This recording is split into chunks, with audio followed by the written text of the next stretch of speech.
Instead of worrying about, okay, what individual stock do I pick? Instead, you could go with something like an index fund that's going to contain hundreds, if not thousands, of stocks inside of it. An index fund is really just a general term for a type of fund that is passively managed and designed to mirror a certain type of index. So that can come in the form of an ETF, or it can also come in the form of a mutual fund. The way I kind of like to think about it is, if you were trying to pick an individual stock, it's kind of like trying to pick out what candy bar you want to purchase. Whereas with index funds, I like to think of it more as like a box of chocolates. So when you purchase a box of chocolates, not only do you get the one candy bar you may have wanted, but you're going to get a box of chocolates that is filled with all other different types of investments inside of it. Not only is going this route a lot more effective over the long term, but it also just makes things easier for people. A lot of the times, folks have no idea what individual stock they should be picking,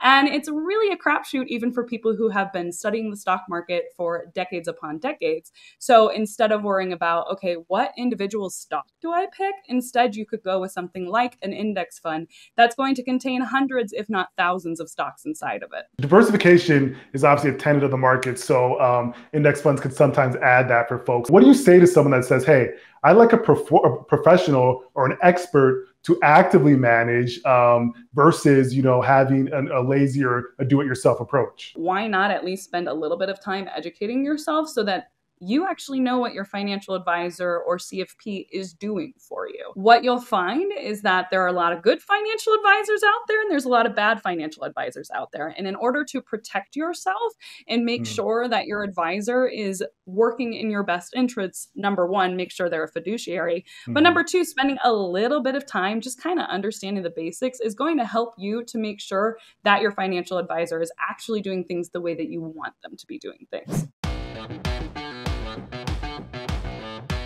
Hey y'all, thanks for watching. Make sure you tune in every day. Also hit that like, subscribe, and notification buttons. We'll see you tomorrow.